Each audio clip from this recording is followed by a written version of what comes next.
Hello, everybody. Welcome back. It's been a long time. I feel like since I've done a standalone video for my the music blog portion of my channel. I like to call it. I've done a few covers that I've put up throughout the last couple of weeks just to keep content coming. But in all honesty, I've been at a roadblock with ideas. I don't want to put out just um, you know content that's not informative. I like to be a little bit more informative in my videos. So I apologize for anybody that's been waiting for any original content, but I thought of this video just a few minutes ago and I was like, that's a good idea. I'm going to put this out. Kind of a PSA for people that, these are albums that, um, people need to know about.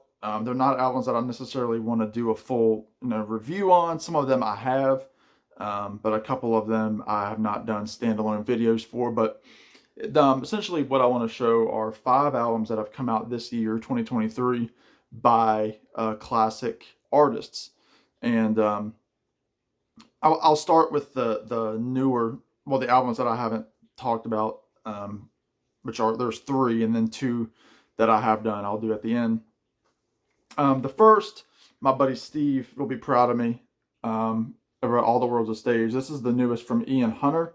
Of course, he was the front man for Mott the Hoople for many, many years, and some reunions that they've had. But this is his latest album, and Ian, he's 83 years old. It's on the Sun record label. It's called Defiance Part 1, and it just came out a week ago tomorrow, which is the 27th. Really, really nice album. It's kind of garage rock. Ian's voice is kind of like morphed into the smoky kind of rasp, but it's really, really good.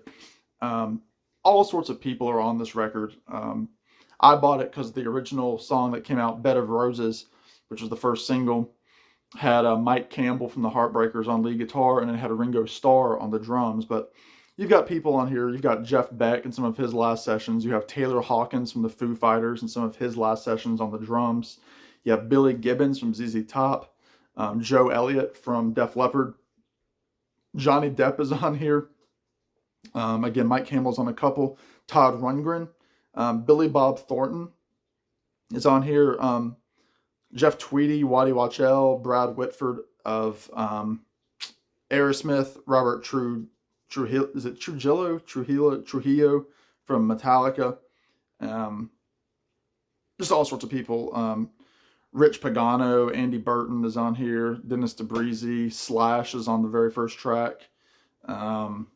Just all sorts of great people kind of paying their respects to Ian Hunter. Yeah, just a solid kind of raspy kind of sound. All original tunes, and we're expecting a second album very soon. So that's Defiance Part 1 by Ian Hunter. So check that out if you haven't already. The next is a little mini box set that came out earlier this year by Elton John.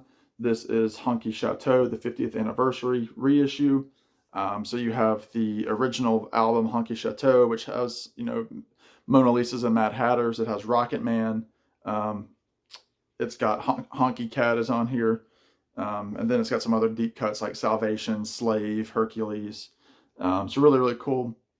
You've also got session demos for almost all the songs on here, some faster versions, things like that. And then you have a little mini concert from the Royal Festival Hall, London, 1972, which is pretty cool as well. And this is just a 2-disc set. This is the largest set that it comes with, so you didn't get a full-on reissue like you did with Madman Across the Water. I think they're saving up for a Goodbye Yellow Brick Road probably later this year or early next year. So Honky Chateau by Elton John. Check it out. And then the last one, this is probably the biggest surprise album, I would say. This is the newest from Alan Clark, and that is the Alan Clark from the Hollies. This is his album called Buddy's Back. And, that's his album I'll Never Forget. There's Alan looking sharp at about 81 years old. Alan had a lot of health problems, and it's actually one of the reasons he pulled out of the Hollies back in the early 90s, or late 90s, his voice started going, and he kind of lost a lot of his upper register. But He just put out his comeback album, I think in 2019. So this is the second on his little comeback streak.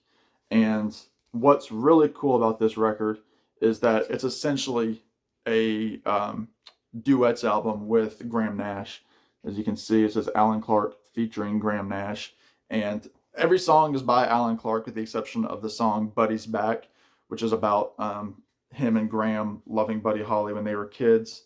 And as you can see in the picture, there they are with their Buddy Holly guitars. So if you like the Hollies, check it out. Don't expect him to sound like the Hollies, but he's kind of got a bluesier tone to his voice. But it's really cool to have him and Graham Nash do, essentially a half Hollies reunion. It's essentially a Hollies reunion album. So it's really, really cool. All right, and the last two I've done full-on reviews, so I won't talk about them too much, but in case you missed them, of course, one of my favorite bands, The Zombies, put out their latest album about a month ago called Different Game. Really, really cool. Of course, you have Colin Blunstone and Rod Argent leading the helm with their touring band, and just a really, really great album. It's got some elements of blues, some kind of psych rock, some chamber pop, and some kind of Procol Harum sounds on the first track. So if you like the Zombies, check that out. Last but not least, again, one of the albums that is in the running for my favorite of the year so far, Van Morrison with his album Moving on Skiffle, where Van does a bunch of old Skiffle covers and does them quite well, I might add. There's a liner note by Jimmy Page in the back there, the Jimmy Page. And Van's in great voice. It's just upbeat music, really, really good stuff.